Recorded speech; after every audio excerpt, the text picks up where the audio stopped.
connaissance, recherche, science, dessin, mathématiques, théorie, physique, philosophie, conférence, archéologie, nature.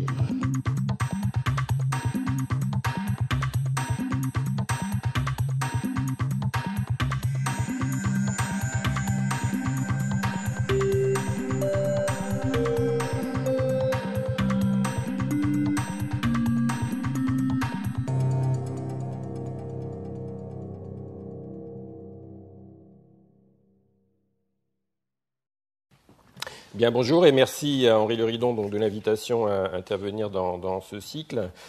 Donc mon exposé va, enfin comme il l'a annoncé à plusieurs reprises dans sa présentation, mon exposé va directement prolonger le sien. Et effectivement, rebondissant sur la dernière remarque qu'il mettait en bas de son dernier transparent, avec un accent un peu plus marqué sur le côté qui me semble à la fois le plus intéressant et sur lequel on a le plus de choses à dire, un des deux, le côté de la boucle démographie entre démographie et économique, et qui est plutôt la question des conséquences économiques des changements démographiques. Ce qui ne m'empêchera pas, et notamment dans toute la première partie qui reviendra un petit peu sur le modèle malthusien, de faire quand même une place assez importante à la question du bouclage, donc de l'interaction entre la démographie et l'économie. Donc, ce que je vous propose, donc, c'est une espèce de petit panorama de la boîte à outils dont dispose désormais le modélisateur pour essayer d'analyser les conséquences des changements démographiques. Et je vais essayer de le faire, vu le thème de la chaire, le plus possible en lien avec la question de la soutenabilité. Et donc, cette opposition entre les deux visions que donc Henri Leridon a rappelées en matière de relation entre croissance démographique et soutenabilité. La vision malthusienne selon laquelle la meilleure croissance démographique du point de vue du niveau de vie, ça serait de ne pas en avoir. Donc la croissance démographique est a priori défavorable à la soutenabilité du niveau de vie. Par soutenabilité, j'entends le fait d'être sur des trajectoires soit de croissance, soit à minima, qui ne soient pas des trajectoires de décroissance, c'est-à-dire garantir aux générations futures la possibilité d'avoir un niveau de vie au moins égal au nôtre. Et puis donc à l'opposé, la vision populationniste qui voit plutôt la croissance démographique comme facteur de la prospérité, pas forcément une condition suffisante de la soutenabilité, mais éventuellement au moins une condition nécessaire. Alors mon plan va suivre un ordre semi-chronologique. Je vais essayer de présenter comment cette boîte à outils s'est progressivement enrichie avec le temps et donc avec quel message par rapport à ces deux points de vue opposés. Le plan détaillé de l'intervention. Alors j'ai prévu beaucoup de transparents, un peu plus qu'Henri Leridon, donc sur lesquels je passerai en général plus vite, mais j'en sauterai même éventuellement quelques-uns si le temps presse. Le plan détaillé, donc en gros, je vais avoir 4 grandes parties. Donc je vais revenir un peu quand même en détail sur ce modèle malthusien qu'il a déjà présenté. Donc ça sera l'approche est un tout petit peu différente, mais avec les mêmes messages, donc ça sera complémentaire. Ensuite, je présenterai le modèle qui continue encore de servir de modèle de référence pour l'analyse de la croissance économique, qui est le modèle de croissance néoclassique de Solow. Et je montrerai que c'est un modèle qui continue de véhiculer un message plutôt malthusien, mais quand même d'un malthusianisme relativement modéré. Et puis, ce modèle de Solow, donc en fait, s'il garde une telle place dans l'analyse de la croissance économique, c'est qu'en fait, il est à l'origine de tout un tas de familles de modèles analysant plus en détail tel ou tel aspect de la croissance. Et donc, je présenterai un peu cette descendance du modèle de Solow. Alors, c'est comme dans une famille, donc il y a des cousins qui se parlent plus ou moins, etc. Je distinguerai trois grandes branches. La première branche nous ramène un peu à une thématique malthusienne, donc c'est la version du modèle de Solow dans lequel on intègre des ressources épuisables. Et puis 2 autres modèles qui, au contraire, intègrent des effets potentiellement plus favorables à la croissance démographique, donc qui sont respectivement des modèles prenant en compte les effets de structure par âge, et là on va retomber sur la thématique des retraites, qui est effectivement une de mes spécialités, ou bien toute la littérature que vous connaissez probablement de nom au moins, qui est toute la littérature croissance endogène, et par le biais de laquelle, effectivement, on peut essayer de formaliser cette idée que la pression démographique serait une bonne chose pour l'évolution du niveau de vie. Et puis je ferai une petite dernière partie sur la question les modèles et les faits. Est-ce que les tests empiriques nous aident-ils à choisir ? Et on verra que malheureusement la réponse n'est pas forcément très, très positive sur ce dernier point, mais j'expliquerai les raisons. Alors, avant de rentrer dans le vif du sujet, un petit rappel préliminaire. Qu'est-ce qu'on appelle un modèle de croissance ? Très simplement, on va raisonner plutôt sur des modèles de croissance relativement agrégés. Donc, on caractérise l'état de l'économie à un instant T donné par un certain nombre d'agrégats. Donc les principaux, puisqu'on s'intéresse à la relation entre démographie et économie, le premier bien sûr, sera l'effectif de la population, avec des fois la distinction entre la population globale ou la population qui participe effectivement au processus productif. Mais on verra que dans les modèles de base, cette distinction n'est pas faite. Ce sont les modèles avec structure par âge qui l'introduisent. Vous avez un agrégat qui est la production globale, et donc la production par traite sera le quotient de cette production totale par l'effectif de la population. Vous pouvez avoir, ça dépend des modèles, du capital qui s'accumule. Vous pouvez avoir ou non un stock de ressources naturelles sur lequel vous allez prélever à chaque date un certain montant que je note par exemple ici R de T. Et puis vous avez un dernier paramètre qui, on fait l'hypothèse qu'on peut résumer sous forme d'un paramètre global l'état des connaissances, l'état des techniques qui permettent de tirer parti de toutes ces ressources productives pour assurer la production. Une fois qu'on s'est donné cette liste d'ingrédients, eh bien le modèle de croissance, ça consiste d'une part, pour une période donnée, à établir un certain nombre d'équations qui vont lier ces agrégats les uns aux autres. Et donc l'équation de base qu'on aura dans tout modèle de croissance, la principale, ce sera ce qu'on appelle une fonction de production qui fait dépendre la production globale de tous les inputs. Donc par exemple ici, en prenant le cas le plus exhaustif, à la fois la population, le capital productif, le prélèvement qu'on fait chaque année sur la ressource naturelle donc pour contribuer à cette production, et puis l'état des techniques qui dit avec quelle efficacité on arrive à tirer parti de ces différentes ressources. Et puis, pour celles des variables qui ne vont pas être déterminées par les relations instantanées, on se donne simplement des lois d'évolution au cours du temps. Donc, pour donner deux exemples simples, dans un modèle où il y a du capital productif qui s'accumule, eh bien, on a une équation d'évolution de ce capital au cours du temps, de la dérivée donc, du stock de capital au cours du temps, qui dit que l'augmentation du capital entre deux périodes, ça va être l'épargne, donc un certain taux sigma appliqué à la production totale, moins le capital ne vit pas indéfiniment, donc il y a une dépréciation de ce capital. Donc chaque année, hors épargne, on perd une fraction delta du stock existant. Ou bien, si je m'intéresse à la ressource naturelle et si je suppose qu'elle est épuisable, eh bien, au cours du temps, la variation du stock de la ressource est simplement l'opposé du prélèvement qu'on effectue sur cette ressource. Si la ressource était renouvelable, je rajouterais un terme à cette équation qui décrit le processus de renouvellement. Et donc, au total, un modèle de croissance, on peut le caractériser comme un système d'équations dynamiques qui va nous définir, quand on le résoudra, l'ensemble de la trajectoire jointe de la population, de l'économie et de l'environnement. Alors, bien sûr, ces modèles peuvent être plus ou moins complexes.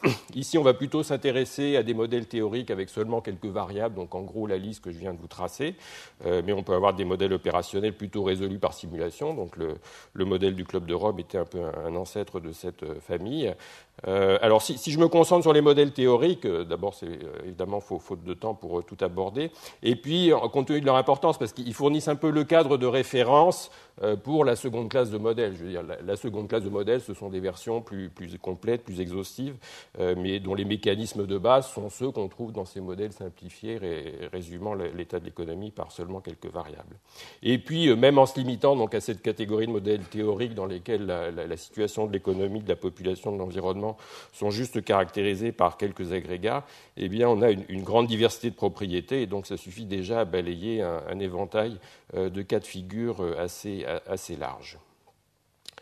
Alors, le modèle malthusien, donc si on revient à la lettre de Malthus, le modèle était évidemment formalisé initialement de matière littéraire, même si Malthus dans l'essai avait essayé de donner un petit côté scientifique à sa présentation, en faisant référence à l'état disons, des choses.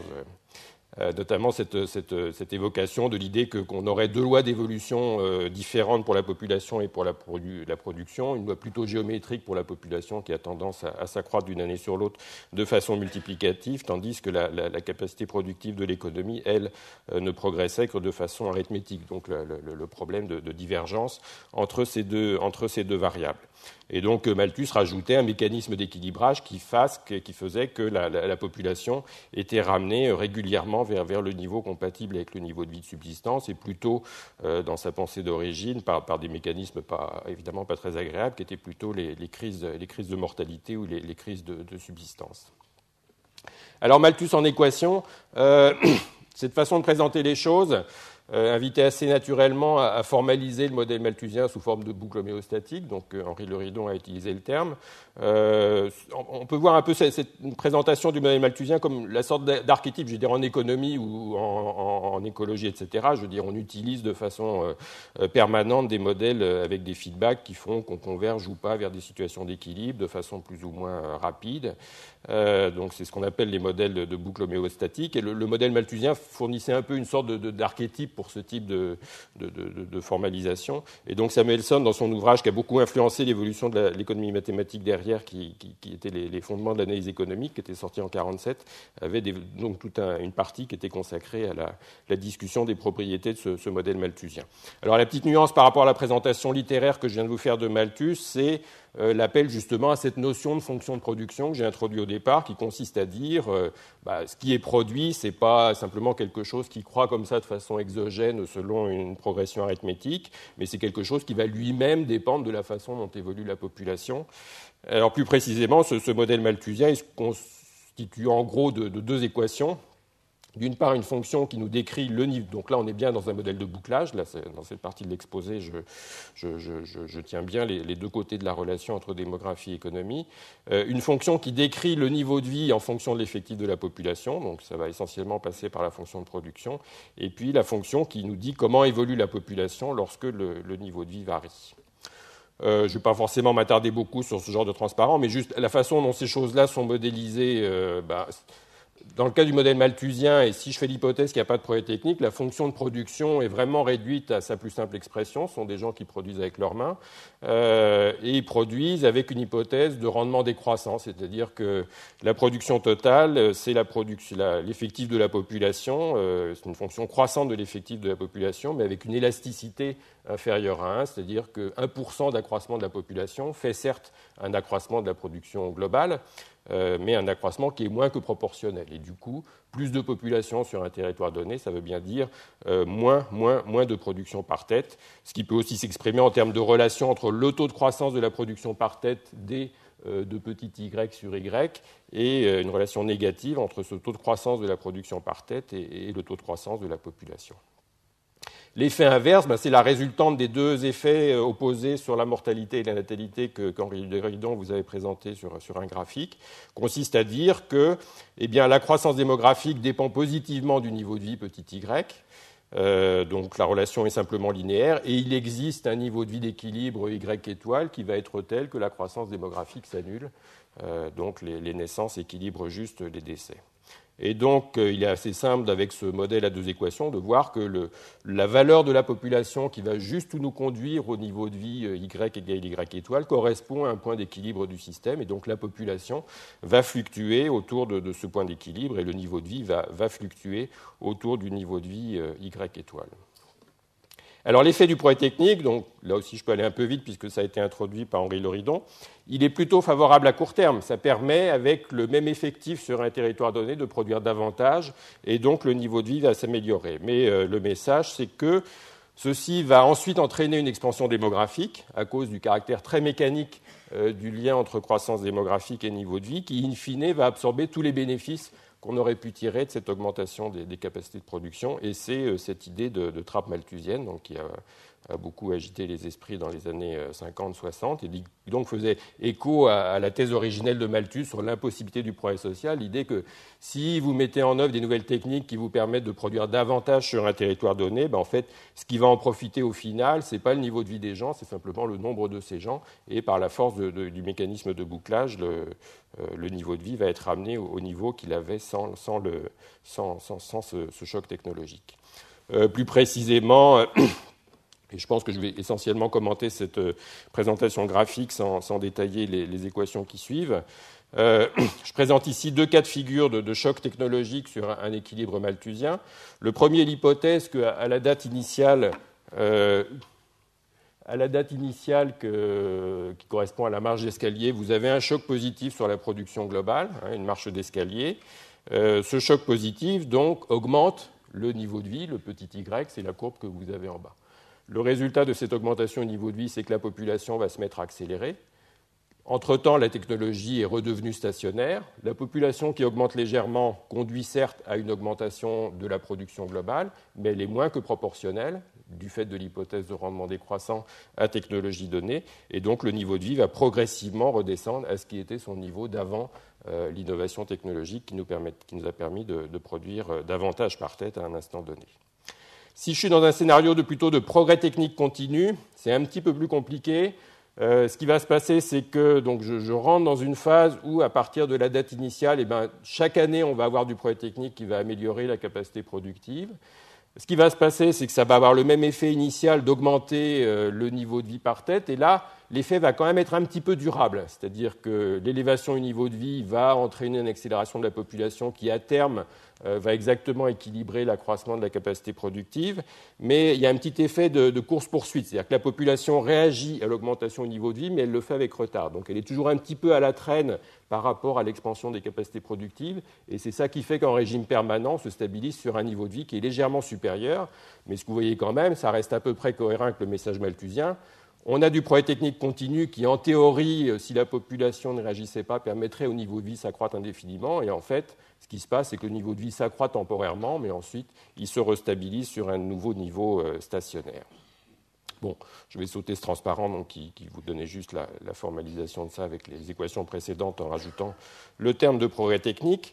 Et juste donc, répondre à la question suivante, quel message de ce modèle malthusien sur la question de la durabilité? En jouant un petit peu sur les mots, on pourrait dire que ce modèle de la trappe, finalement, n'est pas incompatible avec une certaine forme de durabilité, à savoir l'état stationnaire d'ancien régime, donc durabilité du niveau de vie, pas durabilité de la croissance, et puis une forme de durabilité quand même pas très agréable, parce qu'en fait, il s'agit d'une durabilité tendancielle et ponctuée par la répétition des crises de subsistance, des crises de mortalité, etc. Donc un état pas vraiment, certes, durable à long terme, mais pas forcément très, très satisfaisant. Et en tout cas, ce type de mécanisme est incompatible avec l'idée de développement à long terme.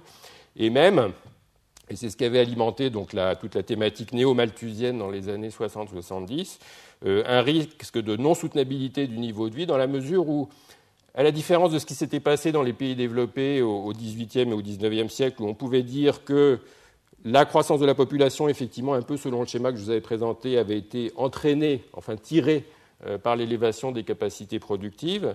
Dans le cas des pays du tiers-monde, dans l'après-guerre, on était plutôt dans un cas où l'origine du choc, c'était plutôt du décollage exogène de la population. Donc ce n'était pas une réponse à une amélioration des conditions de vie, c'est la population qui se met à décoller à cause, par exemple, de l'importation de techniques de lutte contre la mortalité déconnectées de l'évolution des capacités productives de ces populations. Et dans ce cas-là, il y avait un risque, effectivement, de voir le niveau de vie décrocher à la baisse, au moins temporairement, en attendant que le mécanisme de rééquilibrage nous ramène sur une situation stationnaire. Un graphique pour vous illustrer ça, ce que nous dit le modèle malthusien, l'hypothèse de rendement décroissant, elle nous dit, à technologie donnée, lorsque la population évolue, le taux de croissance démographique accélère ou décélère, vous vous déplacez le long de relations décroissantes, donc qui correspondent à ce phénomène de rendement décroissant. Plus la croissance démographique est rapide, plus la croissance du produit par tête des Y sur Y, des petits Y sur petits Y est faible. Lorsque vous êtes dans un régime stationnaire, vous êtes sur un point d'équilibre. C'est celui qui est à l'origine des deux flèches que j'ai tracées. Vous êtes là, vous ne bougez pas. Et puis, à partir de là, il peut se passer deux choses. Soit vous avez un choc, pour observer des modifications, il faut qu'il y ait un choc soit du côté de la démographie, soit du côté de l'économie.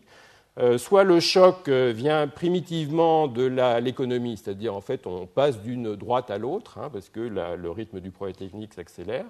Et dans ce cas-là, ce que vous voyez, c'est qu'au moins pendant la phase initiale, vous allez avoir à la fois une élévation du niveau de vie et une accélération de la croissance démographique.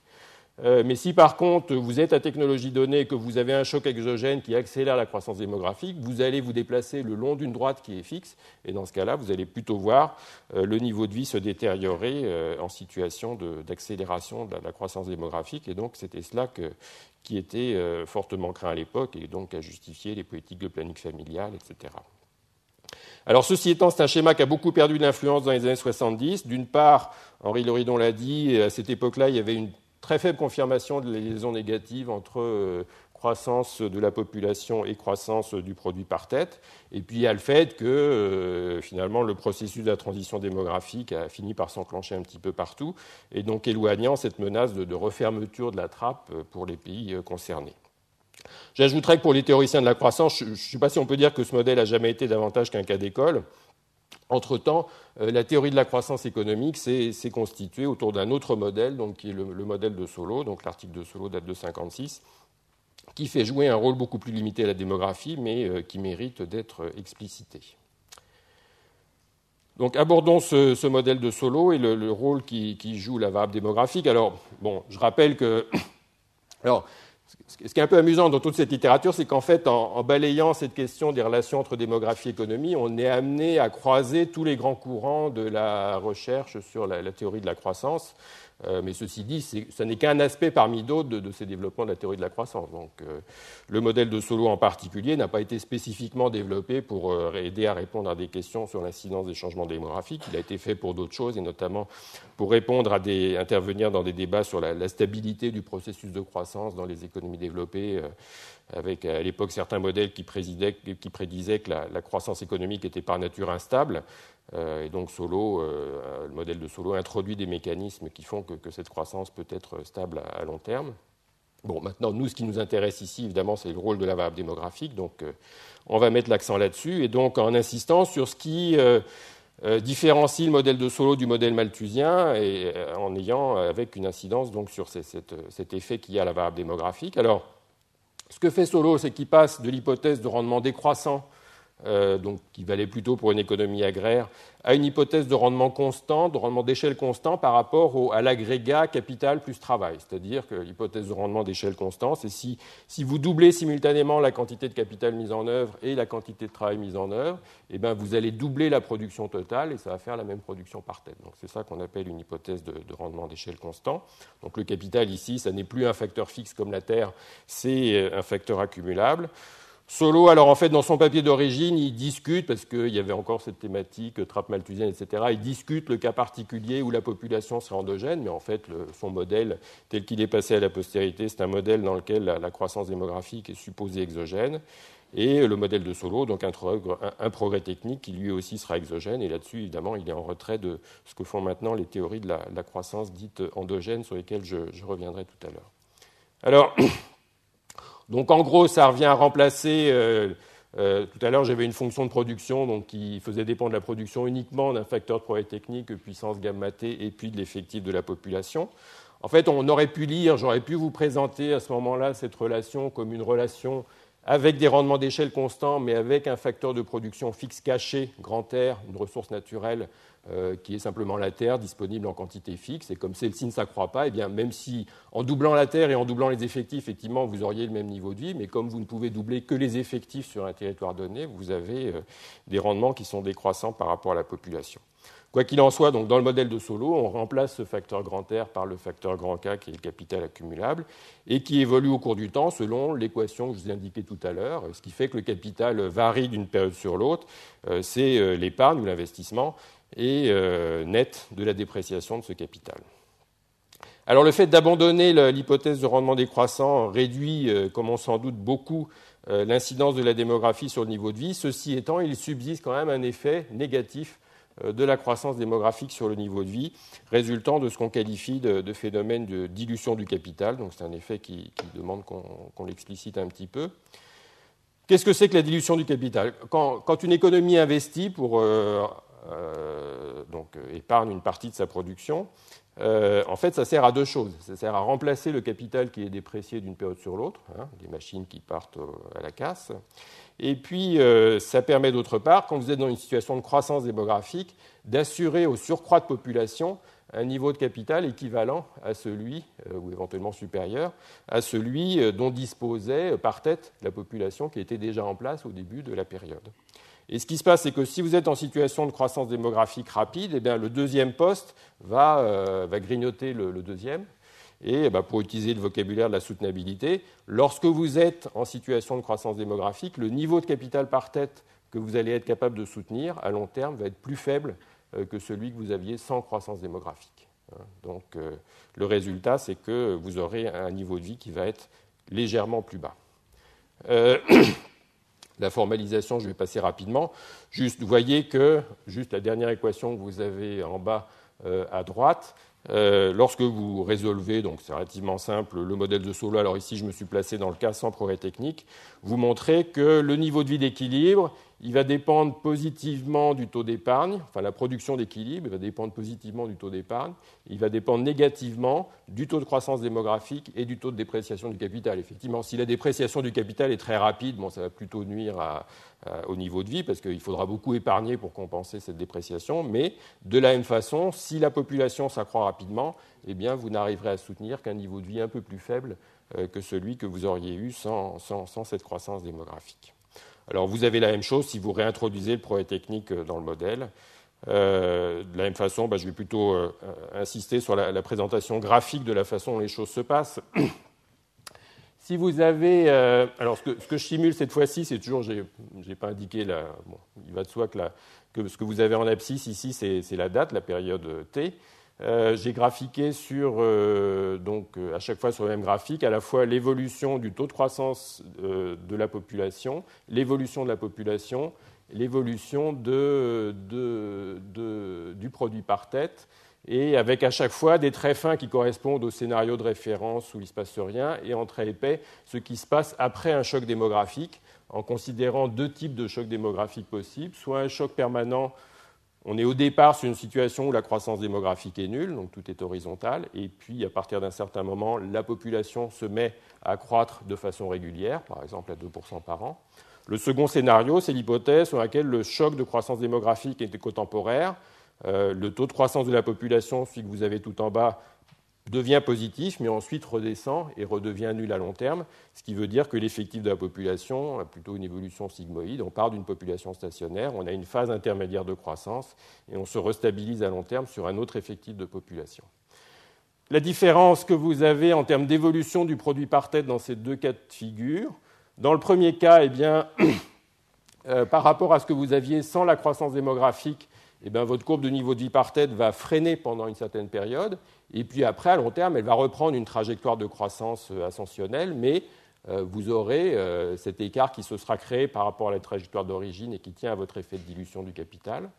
Dans le second scénario, le creusement par rapport à la trajectoire d'origine est seulement temporaire. À long terme, si la population se restationnarise, vous retrouvez la trajectoire de niveau de vie que vous auriez eue s'il n'y avait pas eu de choc démographique. Alors, la question ici, c'est quel est l'ordre de grandeur de l'effet ? En fait, si on le calcule, et c'est un peu à ça que servaient les petites équations que je vous ai montrées, mais je ne vais pas rentrer dans les détails, l'ordre de grandeur de l'effet est quand même relativement limité. C'est-à-dire qu'une augmentation de, passer d'une croissance démographique de 0 à 1%, ce qui est quand même relativement substantiel, l'impact mécanique que ça a sur le niveau de vie à travers l'effet de dilution du capital, il dépend par ailleurs du rythme de croissance, du rythme de progrès technique, mais il est de l'ordre de moins 6 à moins 10% de niveau de vie, ce qui effectivement n'est pas négligeable si vous considérez ça comme un choc de court terme, mais il faut voir que l'effet est quand même relativement progressif. Et en fait, ce que ça veut dire, c'est qu'avec 10 points de baisse du niveau de vie par rapport au scénario de référence, si vous êtes dans un contexte où le progrès technique est d'à peu près 2% par an, ça veut dire que vous prenez 5 années de retard dans la trajectoire de croissance, ce qui est certes significatif, mais pas absolument considérable. Du coup, le modèle de Solow a un message un petit peu ambigu sur la démographie. En fait, en un sens, on peut quand même dire que le modèle reste extrêmement malthusien. Et pourquoi ? Je vais revenir à l'équation que je vous ai mise là. La dépendance entre le niveau de vie et le taux de croissance démographique, elle nous dit qu'à la limite, si le taux de croissance démographique tend vers l'opposé du taux de dépréciation du capital, le niveau de vie tend vers plus l'infini, puisque n plus delta va tendre vers 0.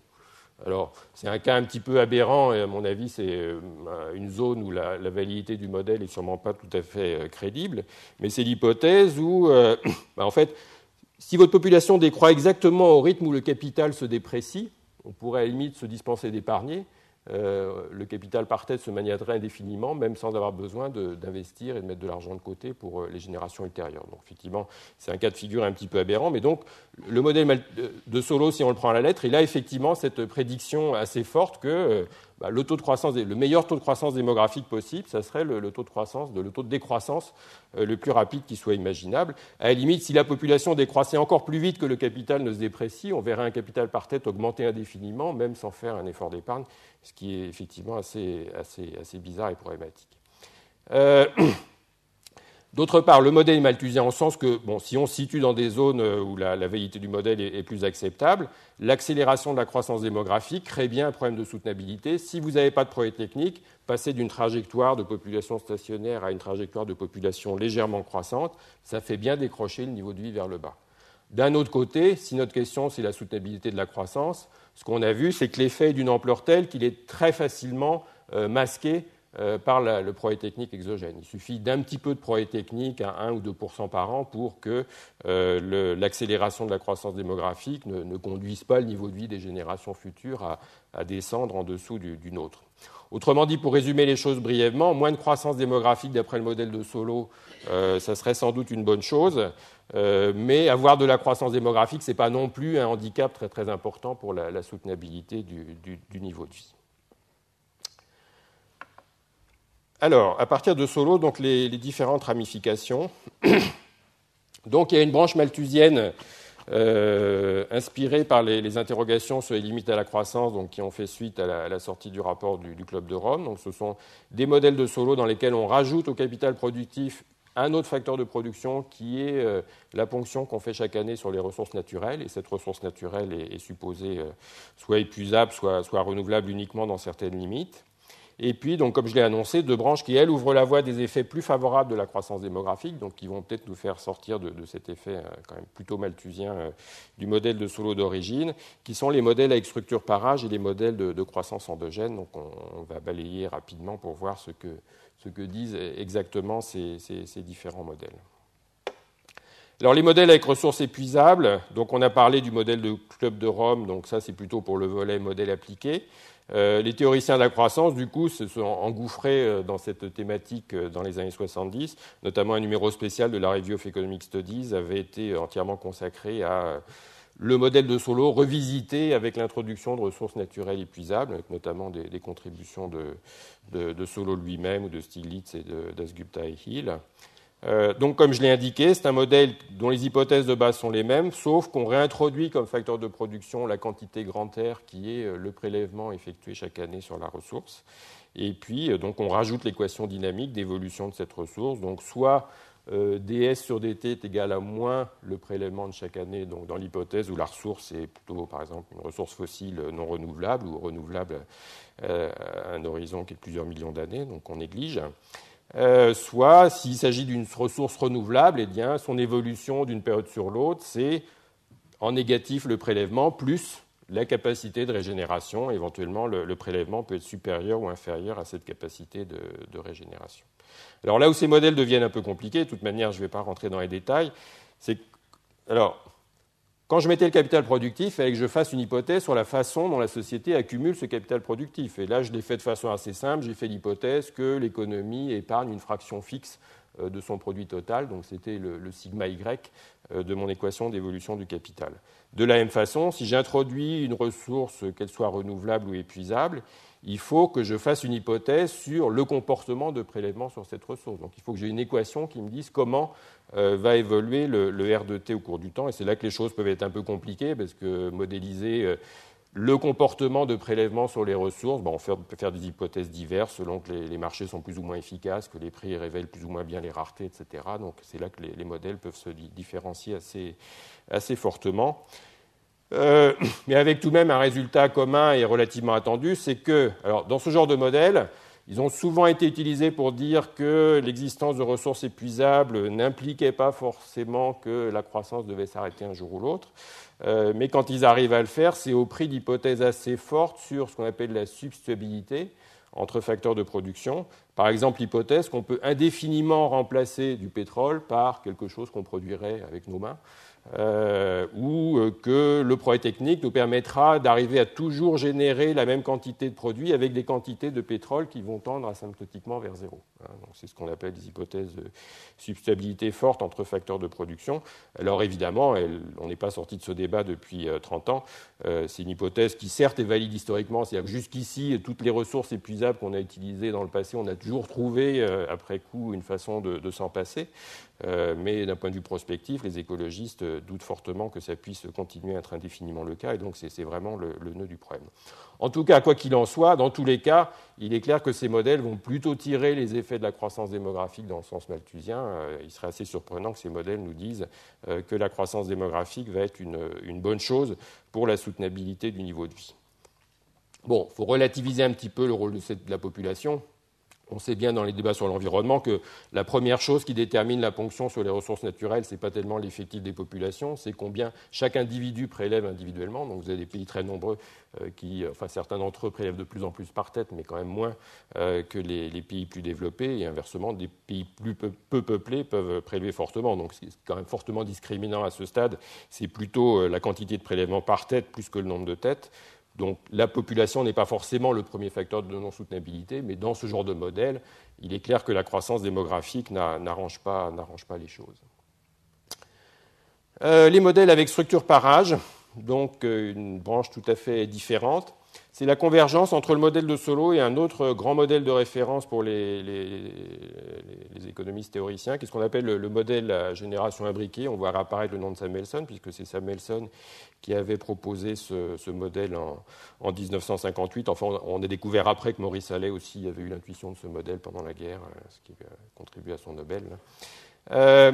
Donc, le modèle à génération imbriquée de Samuelson, c'est un truc tout bête pour les démographes, mais qui s'est avéré extrêmement fructueux. Je veux dire, l'essentiel de ce qui se produit maintenant en modélisation macroéconomique fait en général appel à ce modèle à génération imbriquée. C'est de dire qu'à un instant donné, vous avez différentes catégories d'individus. Vous avez des gens qui sont actifs, productifs, et puis des gens qui sont que consommateurs. Dans le modèle initial de Samuelson, c'était plutôt... Dans le modèle initial, il y avait 3 générations imbriquées. Donc vous aviez des jeunes, une population d'âge médian qui produisait, et puis une population âgée qui, à nouveau, était strictement consommatrice. Souvent, on a des versions plus simples où il y a juste deux tranches d'âge. Et puis, on peut à l'opposé avoir des versions beaucoup plus compliquées où l'âge est traité comme une variable continue. Et dans ce cas-là, ça se rapproche de la façon dont les démographes ont l'habitude de décrire les pyramides des âges. Quoi qu'il en soit, le modèle de Samuelson initial, c'était un modèle dans lequel il n'y avait pas de capital productif, pas de ressources naturelles, pas de rendement décroissant et rien. Je veux dire, c'était plutôt une économie de production pure, avec le travail comme seul facteur de production. Donc vous aviez des gens dans la catégorie médiane qui produisaient, avec une certaine productivité, et ensuite l'ensemble de ce qui se produise est réparti entre les différentes tranches d'âge. Et donc il était assez facile, en fait, mais on y a pensé qu'en 1965, à fusionner ce modèle avec le modèle de Solow, donc voir ce que ça fait quand on rajoute l'hypothèse de structure par âge dans le modèle de Solow. Et donc, ce faisant, ça enrichit le modèle de Solow d'une façon qui est un peu évidente pour les démographes. Donc, ce fait qu'à des valeurs différentes de la croissance démographique vont être associées des structures par âge différentes. Et donc, ça peut avoir un impact sur le niveau de vie. L'effet de N, ça n'est plus uniquement soit l'effet de rendement décroissant, soit l'effet de dilution du capital. Ça va être aussi le fait que des croissances démographiques différentes, ça va faire plus ou moins de jeunes ou de personnes âgées par rapport à la population d'âge actif. Alors, ceci étant, il faut bien voir que, on introduit là un mécanisme qui potentiellement peut nous dire, alors vous pensez évidemment à la problématique des retraites, potentiellement peut nous dire la croissance démographique c'est bien parce que ça fait davantage d'actifs par rapport au nombre d'inactifs. En fait, c'est plus compliqué que ça parce que dans ce genre de modèle, l'effet de la croissance démographique est ambigu. Et ce qui est plutôt sympathique, vous avez une courbe en cloche, c'est-à-dire qu'il y a deux situations qui sont également défavorables. C'est soit d'avoir une décroissance démographique très rapide, parce que là, vous aurez très très peu de jeunes, vous aurez un certain nombre d'actifs, et puis vous aurez énormément de personnes d'âge élevé, donc un coût très élevé des transferts intergénérationnels ascendants. Mais inversement, avoir un taux de croissance démographique très élevé, ce n'est pas bien non plus, parce que vous êtes dans la situation inverse, vous avez effectivement une très très faible population âgée dépendante, vous avez un certain nombre d'actifs et vous avez énormément de populations jeunes à entretenir s'ils ne sont pas encore productifs. Donc en fait, c'est à la fois le N élevé ou le N très négatif qui sont tous les deux défavorables, et on se dit qu'entre les deux, il doit y avoir un N qui soit optimal, un taux de croissance démographique optimal, et qu'on va combiner. On va combiner cette relation en cloche propre au modèle de Samuelson à génération imbriquée, avec la relation plutôt décroissante en fonction de N qu'on a dans le modèle de Solow. Et donc on a une potentialité de relations entre la croissance démographique et le niveau de vie qui sont plus riches que dans chacun des deux modèles pris isolément. Ce qui va se passer, c'est que si l'optimum existe, bon, ce qui n'est pas forcément garanti, mais je ne vais pas rentrer dans les détails, il y aura un résultat supplémentaire, alors qui n'est pas forcément très agréable pour les démographes, mais qui est que on va constater que dans la pratique, si le n optimum existe, il ne va pas être très très loin de 0. Ça veut dire que dans la réalité, on n'est pas extrêmement éloigné du sommet de la courbe qui relie le niveau de vie et la croissance démographique. Du coup, ça veut dire qu'à proximité de ce sommet, que le sens de variation soit positif ou négatif, on est proche d'une dérivée nulle, et donc l'ordre de grandeur de l'effet va être relativement modéré. Donc ça va plutôt dans un sens qui relativise l'incidence des changements de la croissance démographique. Alors, un intérêt de ces modèles qui expliquent leur développement, c'est qu'ils se prêtent également assez bien à l'inclusion d'autres effets, par exemple une dépendance entre la structure par âge et le taux d'épargne. Jusque-là, j'ai fait une hypothèse très simple qui consiste à dire, quoi qu'il se passe dans l'économie, que le niveau de vie s'élève, diminue, que la population soit vieille ou jeune, l'épargne, c'est toujours une fraction fixe, sigma, de la production totale. Alors, c'est l'hypothèse zéro qu'on peut faire sur le taux d'épargne, qui consiste à dire que le taux d'épargne est une constante universelle qui ne bouge jamais. On se dit que dans la réalité, il serait intéressant d'introduire le fait que le taux d'épargne puisse lui-même dépendre de la structure par âge et de plein d'autres choses. Et donc, ce modèle à génération imbriquée, il se prête bien à ce genre de choses, notamment si vous pensez que il y a des comportements d'épargne différenciés par âge, en ce sens que les gens qui approchent de la retraite, anticipant une chute de revenus quand ils vont être à la retraite, vont épargner davantage, et ensuite, une fois qu'ils seront à la retraite, ils désépargneront pour soutenir leur niveau de consommation. Si vous croyez à cette hypothèse, qu'on appelle l'hypothèse de cycle de vie de l'épargne, qui elle-même est discutable, mais qui est quand même intéressante, il est assez facile d'introduire ce genre d'hypothèse dans un modèle dans lequel vous explicitez la structure par âge de la population, et du coup, vous allez introduire une complexité supplémentaire qui est que votre sigma n'est plus fixe, mais ce sigma dépend lui-même du taux de croissance démographique. Alors, quand on commence à faire ça, en fait, on sort assez vite des modèles purement théoriques. C'est bien des gros modèles compliqués qu'il faut plutôt faire tourner par simulation.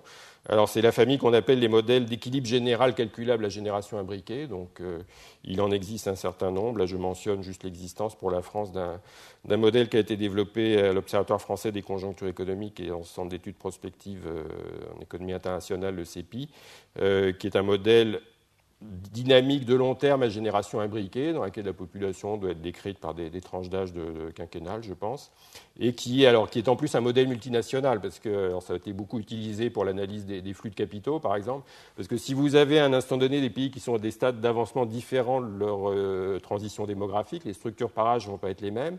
Vous allez avoir des pays qui vont être en excédent d'épargne, des pays qui vont être en déficit d'épargne. Et si vous avez de la mobilité internationale du capital, eh bien, il est intéressant de voir comment s'articulent ces évolutions différenciées entre ces différents pays. Exemple de sujet que ce genre de modèle peut permettre d'aborder, une hypothèse qu'on appelle l'asset meltdown hypothesis. Si vous croyez à cette hypothèse sur le comportement d'épargne, comme quoi les générations à l'approche de la retraite épargnent davantage et désépargneront quand elles basculeront du côté de la retraite, vous pouvez avoir le type de séquence suivante où, là actuellement on a plutôt, enfin on commence à en sortir, mais on avait toute génération de baby-boomers qui étaient entre 40 et 60 ans, donc qui étaient plutôt en phase d'épargne élevée. Et donc vous êtes dans une phase où les gens veulent épargner massivement, donc ils achètent des actifs, ils achètent plein de choses, et ça a tendance plutôt à faire monter les cours de l'ensemble des supports de l'épargne. Et par contre, au moment où ces gens-là basculent du côté de la retraite, ils vont vouloir tout vendre pour consommer. Donc, vous tombez dans la situation inverse. Initialement, un excès d'offres sur le marché, un excès de demande plutôt sur le marché des capitaux, et ensuite un excès d'offres, et donc avec une fluctuation induite sur le cours des actifs en question. Alors, je mentionne ce point-là parce que, évidemment, ça trouve un écho particulier dans le contexte de la crise actuelle. Pour rappeler quand même que la réalité est bien plus compliquée que ça. Je dirais, il y a parfois eu des auteurs, effectivement, qui ont eu tendance à relier chaque accident qui s'est produit sur les marchés financiers à l'évolution des structures démographiques. Dans la pratique, on se dit qu'il y a plein d'autres choses qui interfèrent avec ça. Mais ce que ça peut éventuellement générer, c'est quand même, on était dans un contexte qui était plutôt favorable à la création de bulles boursières, etc., de phénomènes d'irrationalité, etc. Et donc, c'est pas le passage par les âges d'épargne puis de désépargne de cette génération de baby-boomers n'explique pas en lui-même l'ensemble de l'évolution de la situation des marchés financiers qu'on a pu observer sur les 10 dernières années, mais ça a pu créer un contexte qui ait généré cette situation de crise un petit peu répétée, dont la crise en cours est la plus accentuée. Alors, revenons à mon thème, mon fil directeur, qui est la question du lien avec la soutenabilité. Donc, ce que vont nous dire ces modèles, c'est que Effectivement, on renforce, on crée un petit peu le ralentissement de la croissance, de la croissance démographique, crée effectivement une petite menace sur la soutenabilité, en ce sens que c'est la thématique habituelle du discours sur les retraites. Un nombre d'actifs qui, dans le cas de la France, ne va pas décroître radicalement, il serait plutôt sur une tendance stationnaire, va devoir financer un nombre de dépendants de plus ou moins élevé. Et donc, mécaniquement, on s'attend bien à ce que ça traduise un effet de freinage de la croissance du produit par tête. Donc, effectivement, une petite menace sur la soutenabilité de la croissance. Alors, ceci étant, l'effet n'est quand même pas considérable. Dans un pays comme la France, l'effet qu'on peut attendre de ce basculement vers la retraite des baby-boomers cumulé avec la poursuite de l'allongement de la durée de vie, ça serait en gros de moins 0,3 à moins 0,5 points de croissance en moins sur chaque année pendant une trentaine d'années. Alors, vers moitié vide, moitié plein. Ce n'est pas beaucoup en sens que si vous croyez que le progrès technique peut continuer à 1% ou 2% par an, que les progrès de productivité peuvent continuer à ce rythme-là, effectivement, la menace sur la soutenabilité est très relative. Il suffit d'un progrès technique relativement modéré, en tout cas nettement plus bas que celui qu'on a eu pendant les 30 Glorieuses, pour que tout ça disparaisse un peu dans l'épaisseur du trait. D'un autre côté, si vous êtes dans une situation où les progrès de productivité sont plutôt de 1% par an et éventuellement fléchissent assez souvent à 0,5 ou moins, ponctionner 0,3 points ou 0,5 points de cette croissance chaque année pour financer ce déséquilibre démographique, là par contre, ça ne va pas jusqu'au point de conduire à une baisse du niveau de vie moyen, mais on conçoit que ça peut créer des tensions importantes sur la répartition des richesses. Il y a tous les débats en cours sur le partage de la valeur ajoutée. Donc c'est compatible avec de la croissance si les progrès de productivité sont modérés, mais ça crée quand même des problèmes à divers niveaux de la société ou de l'économie. Ceci ayant été dit, au moins dans le cas de la France, je ne pense pas qu'il faille en voir un argument en faveur de la relance de la fécondité qui nous remettrait sur des rythmes de croissance démographique rapides, etc. Dans les pays où cette ponction sur la croissance serait due au fait qu'il y a en plus la réduction importante de la tendance à une croissance démographique plutôt négative, effectivement, on peut imaginer que ce serait peut-être une bonne chose de redresser ce niveau de fécondité vers des choses plus proches du remplacement des générations. Mais dans le cas de la France, on va essayer d'éviter ces 0,3 à 0,5 points de croissance en repartant sur un nouveau baby-boom, à supposer qu'on soit en mesure de le générer. En fait, ça ne ferait que retarder le problème, parce que ça ne peut pas durer indéfiniment comme ça. En fait, ces 0,3 à 0,5 points de croissance, ils traduisent quoi ? C'est le contre-coup de l'effet baby-boom, c'est-à-dire le fait que pendant un certain temps, les générations nombreuses, elles ont plutôt favorisé le rapport démographique, et sitôt qu'elles passent à la retraite, ça a l'effet inverse, et donc il faut bien, un jour ou l'autre, financer ce retour à la normale, et puis la croissance de l'espérance de vie, et essayer de lutter contre ces choses-là par la relance de la croissance démographique, à supposer que ce soit possible, poserait certainement un problème encore plus important à long terme, puisque la croissance démographique ne peut sûrement pas être indéfinie. Les modèles de croissance endogène. Alors, c'est une littérature qui a clairement été construite pour analyser d'autres questions que les effets de la croissance démographique, mais qui a l'intérêt d'y apporter des éclairages possibles et peut faire sortir plus radicalement du message malthusien du modèle de Solow d'origine que ne le faisaient les modèles à génération imbriquée que je viens de présenter. L'idée, c'est une idée qui a une vieille tradition, Schumpeter par exemple, qui consiste à dire, donc Henri Loridon a évoqué cette thématique, qui consiste à dire plus de gens, ça fait plus d'innovation, plus de créativité, etc. C'est une thèse qui avait été reprise également dans les années 60-70. Ça a eu pas mal d'influence sur les débats sur les relations population-développement par une spécialiste des questions agraires, et plutôt d'histoire des techniques agraires qui était Esther Boserup, avec cette idée que, un peu diamétralement opposée au modèle malthusien qui consiste à dire il y a de la technologie qui évolue et puis la population court derrière, la thèse de Boserup, c'est l'idée inverse. Il y a de la pression démographique et la pression technologique force les gens à innover, à trouver des techniques de production plus performantes. Alors, cette idée que de la même façon que dans le modèle standard de Solow, le paramètre de taux d'épargne sigma, c'est une donnée exogène qui est parachutée comme ça.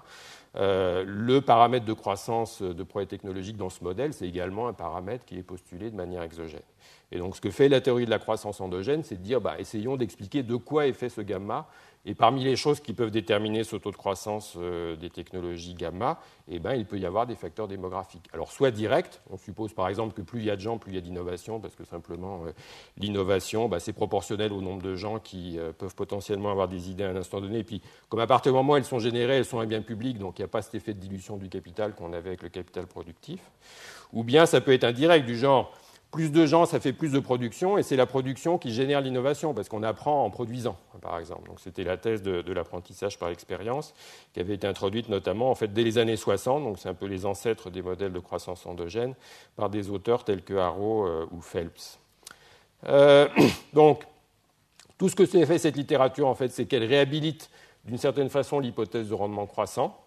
Donc, Malthus, c'était rendement décroissant, Solow, c'est rendement d'échelle constant, et donc la croissance endogène, c'est remettre des rendements croissants, que ce soit de manière directe ou indirecte, soit supposer que le alpha que j'avais tout à l'heure est inférieur à 0, ce qui fait un moins alpha positif, ou bien par des effets du genre apprentissage par l'expérience ou autre.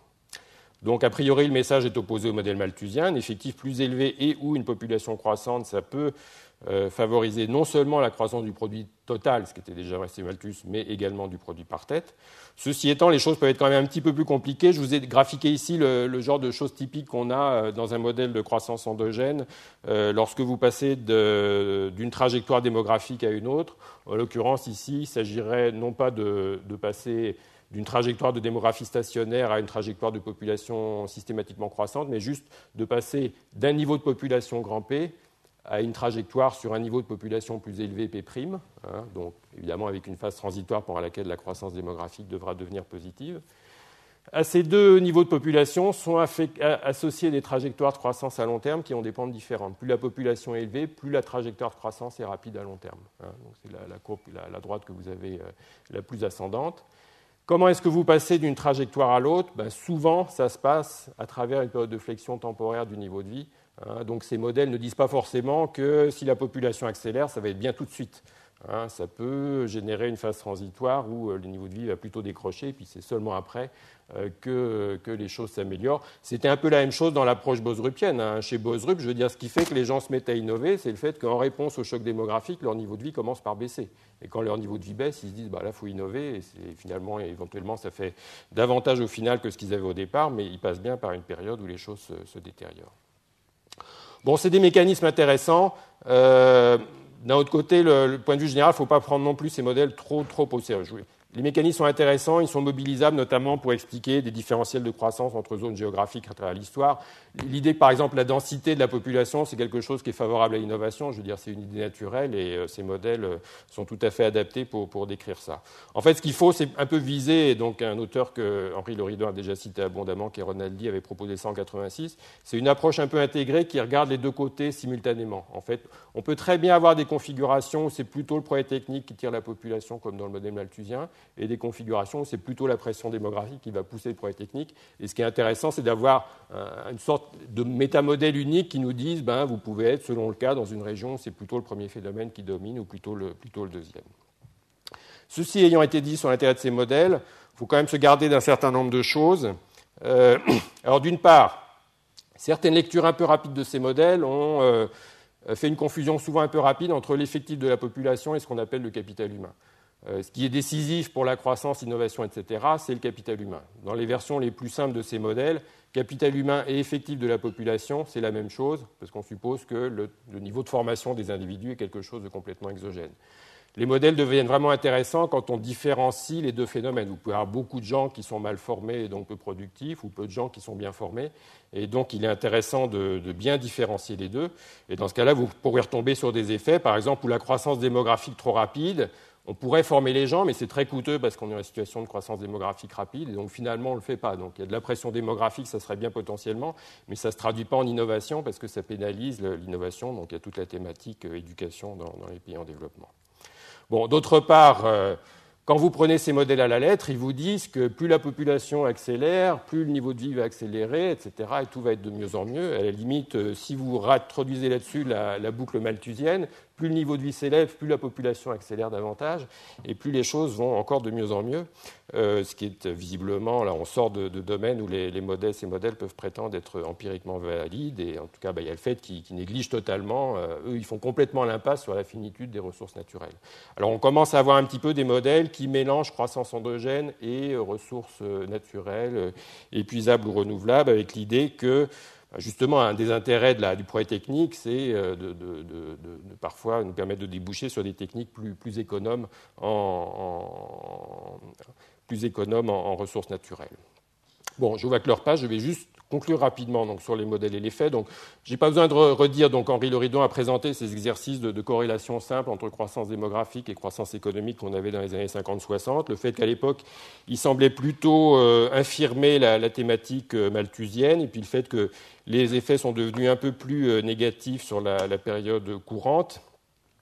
En fait, ce que ces approches confirment le mieux, et c'est ce que vous avez sur le transparent que vous avez là, ce que ça confirme le mieux, c'est avant tout l'effet de structure par âge. Et finalement, on retombe avec de l'économétrie un peu sophistiquée sur des choses assez simples, qui est le fait que la première chose qui joue en matière démographique, c'est le différentiel de croissance entre la population d'âge actif et la population totale.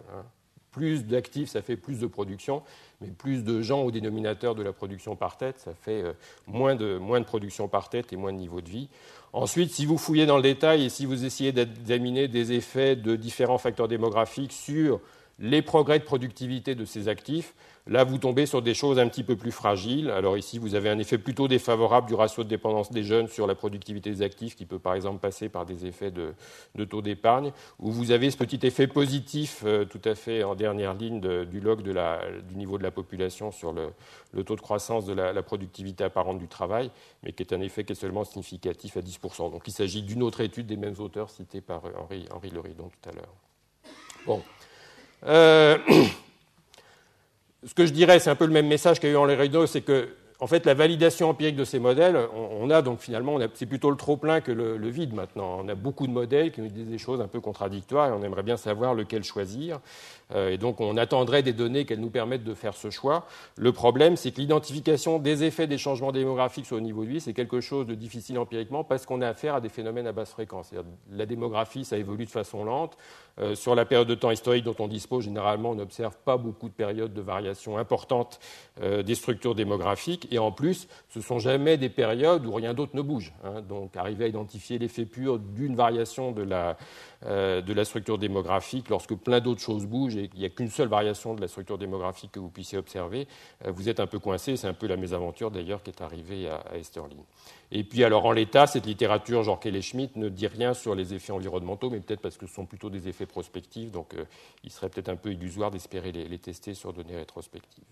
Donc, pour conclure, il est clairement inutile, en tout cas, de viser le modèle unique. Il faut plutôt avoir l'idée, c'est un peu comme ça que les économistes travaillent maintenant, on a une boîte à outils, et puis selon la situation qu'on veut essayer de décrire, on va chercher ce qui nous semble coller le mieux. Toute la difficulté, c'est la quantification avec la limite que je viens de mentionner. En tout cas, j'insiste sur le fait qu'on est loin de l'époque. Quand moi, je travaillais à l'INED sur les modèles de croissance, on disait oui, les modèles, c'est forcément malthusien. On est un peu sorti de cette époque. Je veux dire, on a des modèles qui, même au contraire, peuvent s'avérer dans certains cas hyperpopulationnistes. Tout ce qu'il faut, c'est choisir selon le cas de figure, donc le modèle qui paraît le plus adapté. Et moi, j'aurais une petite tendance, dans le contexte actuel, à remettre un peu plus sur le devant de la scène ces modèles essayant d'intégrer les effets de ressources naturelles épuisables.